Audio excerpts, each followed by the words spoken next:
Welcome back to It's Haunted, What Now? I'm your host, Lainey. Okay, 2021, we're done with the offer to try it out for the first month free, and we're totally ready to cancel the whole subscription. From now on, let's just tiptoe quietly into the rest of the year and get cozy with a couple of ghost stories. From family members visiting after passing on, to trickster devils, here are 5 stories to keep you awake tonight. Okay, ready to get spooked?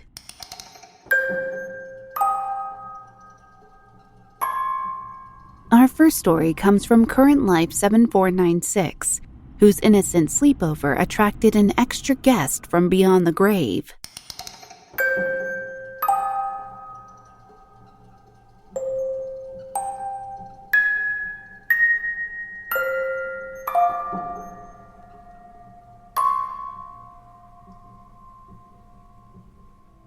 About 3 years ago, I had my current best friend over for the first time, so I was about 14 at the time. We'll call my friend Roxy. It was a Friday or Saturday, and we were getting ready to go to bed. But at the time, I had really bad insomnia. We were going to be sleeping in the living room, right by the kitchen and my parents' room. We were watching movies or listening to music. I can't really remember what we were doing at the time. But we heard in the kitchen, in the cabinet with our cups, we heard 3 knocks, one louder than the other. Now, before anyone says it could have been a family member, it wasn't, because we can see the whole kitchen from where we were, and no one was in there. We obviously got freaked out after hearing the knocks, but I didn't think anything of it. It wasn't until she went to bed that things escalated. I was reading a book on my phone when I heard 3 knocks again in the same place.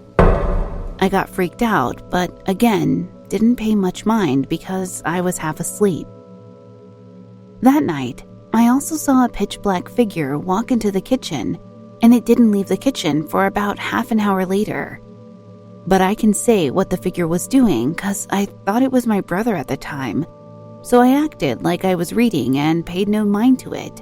Till I had a feeling it was looking back at me, and I saw it walking back towards my and my brother's rooms.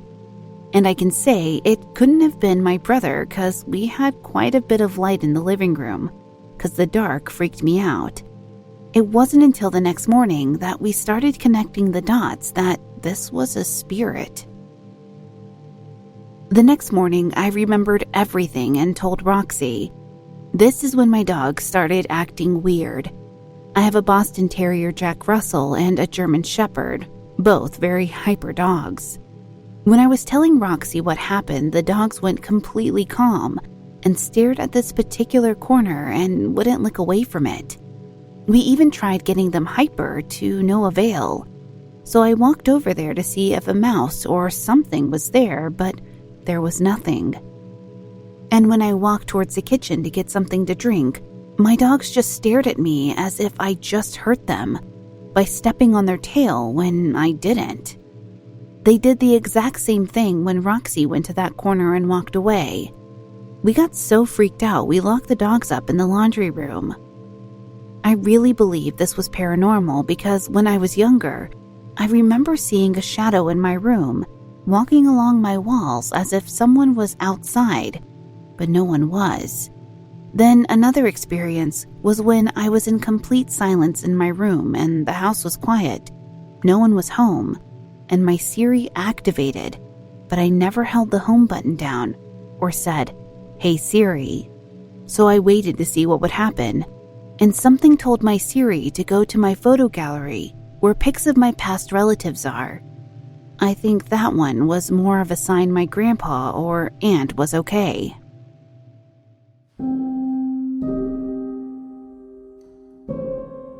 I'll be honest, Current Life. The dark figure looming in your kitchen for nearly an hour spooked me out, until you brought up the prior experience with your phone's Siri. I think you might be right. Your grandpa or aunt could be letting you know that they're okay and are always keeping you safe, even during the nights you have insomnia. Our next story comes from Terry R., who screamed at God and danced with the devil.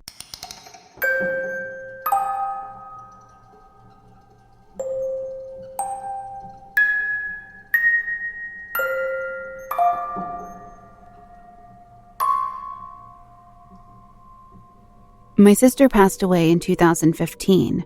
She was on life support for a couple of weeks and didn't have any brain function, so we let her go. I was so angry and distraught that I cursed God. I've always believed in God. Everyone is entitled to their own beliefs. I will never bash anyone or shove God down their throat. This was just my belief in my heart. I cursed God. I told him I wasn't following him anymore. I didn't believe in him anymore, and if he was real, he wasn't anyone I wanted to worship or pray to. I renounced him in my heart, and I meant it. No sooner were these words out of my mouth that I felt everything change. Immediately and suddenly, like a switch. Boom. I just felt the energy around me totally change. I left my uncle's and was walking to my grandma's maybe 300 yards away. It was winter and dark. Walking to my grandma's, I could hear something walking behind me. I could hear the snow crunching. My tracks were the only tracks left. It spooked me and I ran to my grandma's. That night, I began to have sleep paralysis. I woke up that night and I couldn't move. I could only look around. The TV was on and casted a light in the room. I couldn't see anything, but I could sense something. Something was there, and it wasn't good. And I fought like hell to wake up. This went on almost nightly for 2 months. I would wake up and sense something. Eventually, it turned into seeing this super tall shadow dude in the corner. Every time this happened, it would progressively get closer.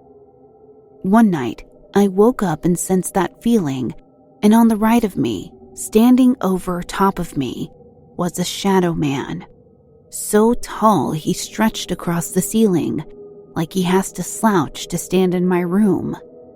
I would try so hard to wake up, to scream or kick or anything. I got so bad I was afraid to sleep at night. I knew what would happen. I would have experiences where I would see the shadow man and fight to wake up.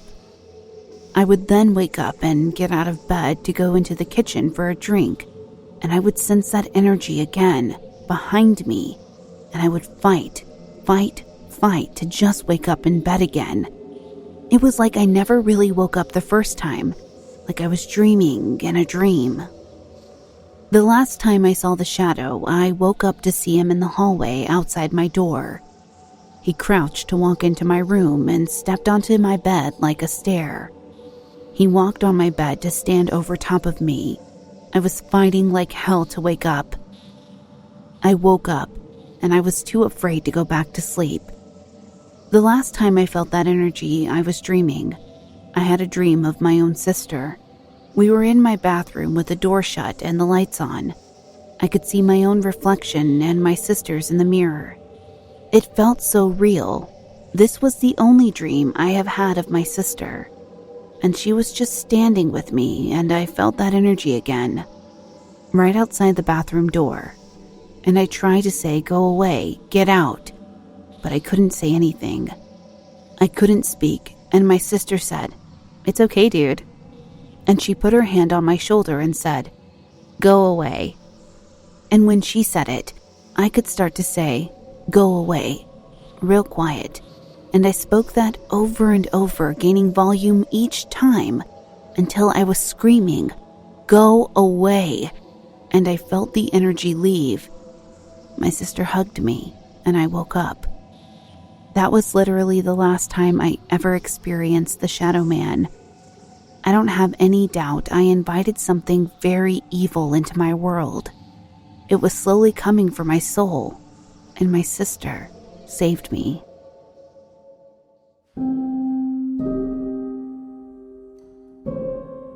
Terry, I'm so sorry you and your family had to make that difficult decision for your sister. Unfortunately, I know exactly how that feels, and my heart breaks for you and your family. The shadow man inching closer to you every night gave me the creeps, but I'm extremely glad your sister was ultimately there to protect you, like she undoubtedly protected you in life. Hockey Girl 7788 brings us our next story about a dream so vivid it might have been real.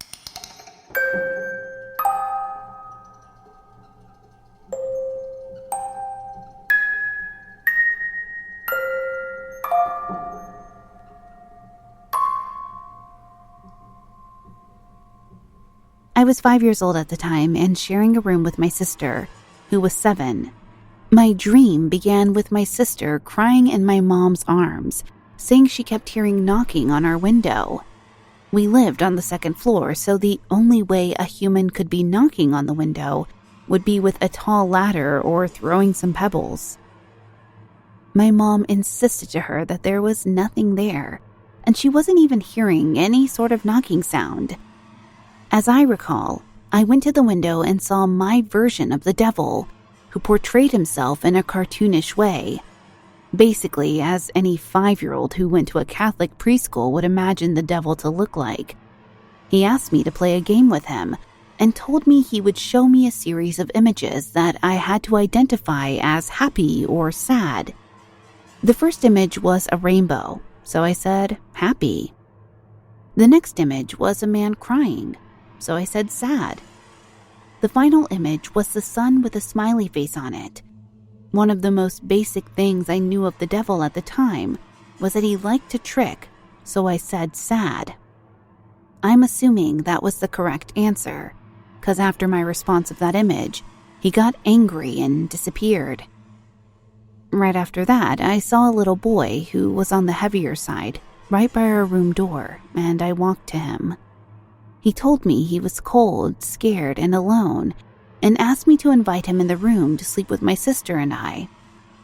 I immediately said a phrase that my mom taught me when I was younger to get rid of any negative spirits.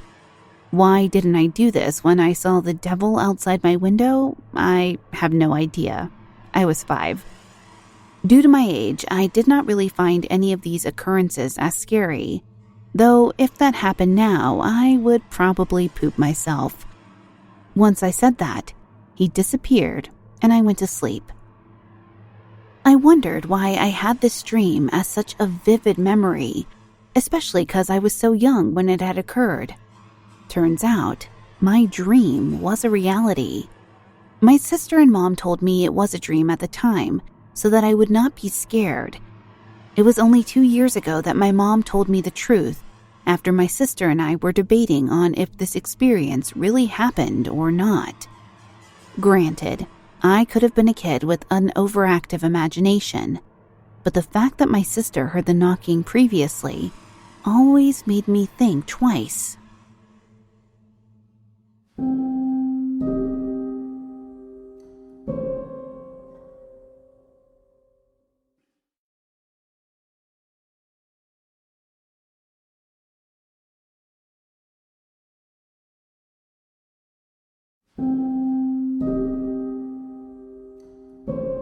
Wow, honky girl, just wow. I would most definitely poop myself if I experienced this at any age. It's amazing how brave we are as kids, and I'm pretty sure that little boy at the door was probably the devil still trying to get into your room. So kudos to you for seeing right through that devil's trick. The next story is from Billymilkstain, whose imaginary friend may not have been so imaginary.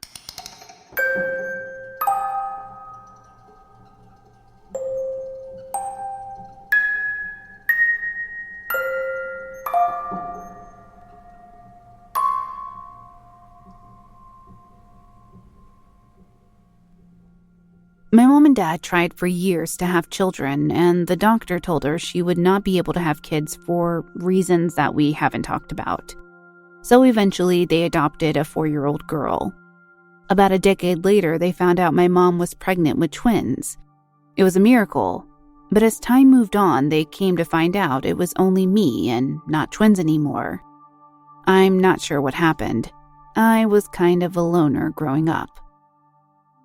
My parents said that I had an imaginary friend named something along the lines of Todd, Tony, or Toby that I used to talk to.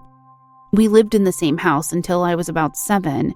Then we moved down the road into a 2-story house that was really creepy. My adopted sister claimed to see shadows in the night, creeping through the hallways. Her bedroom and mine were in the basement or bottom half of the house.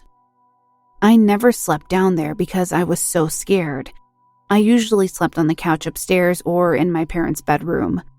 I forgot to mention the property the house was on had an Indian burial ground on the back of it. We lived there for about 3 years, and in that time, my sister moved out with her boyfriend.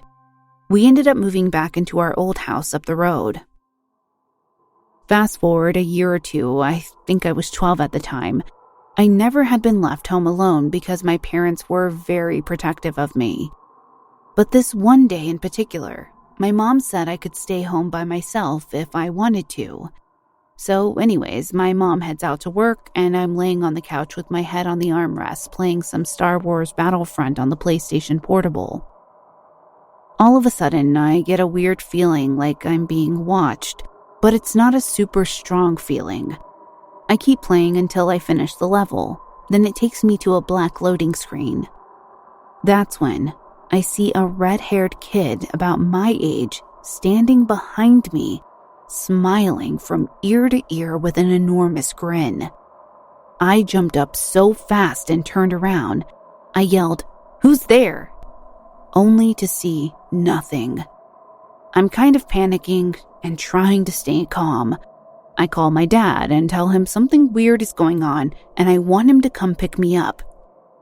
Just as I hang up, I hear something slam against the wall in my bedroom, so I bolted out the door.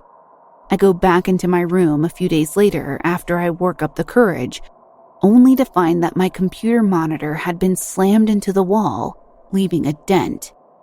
It really weirded me out. Times passed and nothing else happened until about a year later when my adopted sister brings her toddler over. I'm playing RuneScape on my computer. My nephew keeps crawling into my room and getting into stuff and just generally annoying me.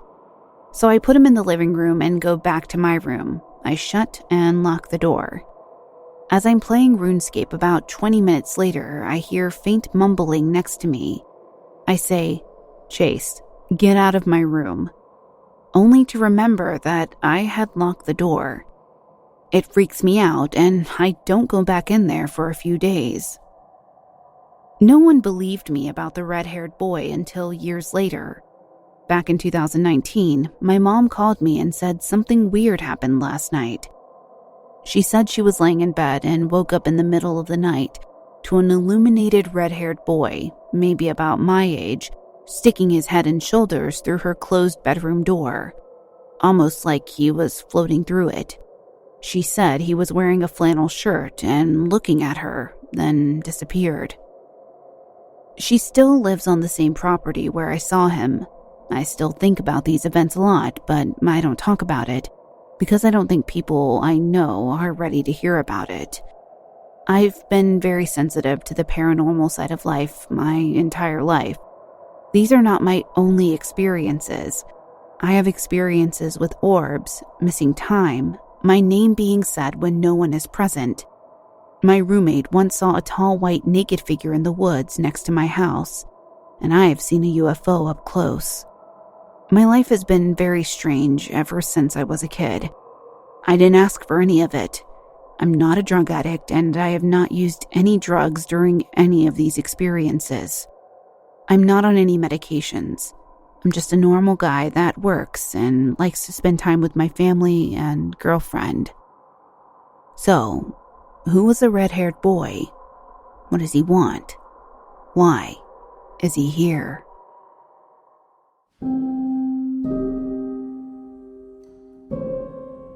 Billy, I would have noped the heck out of there fast as you did if I were in those situations. But I'm also curious if your imaginary friend when you were younger was actually the redheaded kid from when you were older. If you find out who he is, let us know. Now, our final story comes from Black Cat 1206, who uncovered a chilling living history on their own childhood street.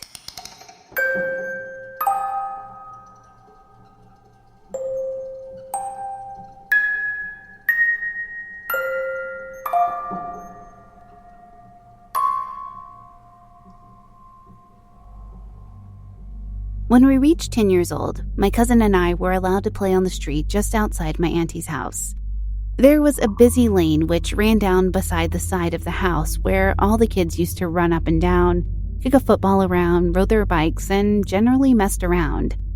I liked it because I had a long walkway to practice pushing my wheelchair without the danger of the main road, and my cousin, our friends, and I spent hours of fun running and wheeling up and down that lane. There was a funny little dead-end alley just leading off the lane, which always had a weird vibe around it. There was only one house at the end of the dead-end alley, as all the kids used to call it. The house was different from all the other houses around it. The others were bright, colorful, and cheerful, full of life with neighbors talking over the fences with one another, and always ready to tell us kids off for making too much row, which is a typical slang term for noise in West London. The house down Dead End Alley was always dark. Even on sweltering hot summer days, it always seemed to have a gloom hanging over it, like a dark, ominous cloud. Obviously, we being merely 10 years old were banned by my mom and aunt from going anywhere near the alley, let alone the empty, abandoned house. Although my older cousin and his mates who were 13 hung around the dead-end alley from time to time, with the sole purpose of frightening his little sister and me with horror stories about the house and its imaginary monstrous inhabitants. Having heard rumors about the dark history of the house, although not knowing anything concrete, the house had the dubious reputation as a haunted house. One typical summer's day, my cousin and I were playing in the lane with our friends. We kept hearing a baby cry. Now, in the middle of a council estate, it's not uncommon to hear a baby cry, so we paid no attention. However, as the afternoon wore on, the baby's cry became louder and constant, almost deliberate. That got our attention, and we all decided to investigate the noise, so we stopped playing and began to look around.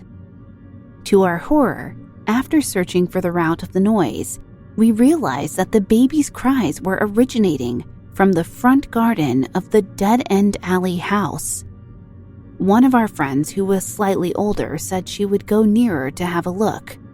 We were all concerned by now, as it seemed obvious to all present that it was a real baby who was in distress, but everyone present also pleaded with him not to do it. But he was, and still is, a very principled, moral person, and his conscience overcame him. We waited for 10 minutes until he came back. He looked awful. His face was white as a sheet, and he looked physically shaken. He told us that he went into the garden, but there was no sign of a baby anywhere. His best mate asked him if he saw anything else, and just nodded and said, "I don't want to talk about it." Nobody forced the issue. In fact, I think everyone was secretly relieved about it. We left very quickly and returned to the safety of home. Years after, my cousin and I were talking to her mom, and she began to tell us about the history of the local area. The subject of the dead-end alley house came up. We were horrified by what my auntie told us. It still gives me chills talking about it now. In 1940, the area where their family lived was way more rougher than it was present day. Lots of domestic violence, gangs, prostitution, and unwed mothers. Also, a high pregnancy rate, which is to be expected in some ways, what with the war. Along with it came a fair percentage of unwanted babies. It turns out that house in Dead End Alley was a baby farm, where women took their babies that they couldn't look after or didn't want to women or couples, and for a fee, they would take these abandoned infants in and find good homes for them. It was said by the locals that the couple running the baby farm were quite an unsavory pair, and there were rumors at the time of coercion and intimidation of young unwed mothers to give the awful couple their babies, and neglect and abuse of their young charges. Then, the scandal was uncovered. In the 50s, my auntie doesn't know the full facts. The remains of several infant bodies were found in the front garden, in a shed where the husband kept his gardening tools. The couple were obviously charged with murder, and because of the number of remains discovered, they were put away for a long time. We don't really know what the truth is of what happened that hot summer's day long ago, but my cousin and I have our theories. My cousin still lives in the same house with her own family and my auntie, and every time my husband and I visit them, I still get the chills when passing by Dead End Alley. And our friend who went to look for the distressed baby, who my cousin and I are still friends with, has never revealed what he saw in the garden of the Dead End Alley house.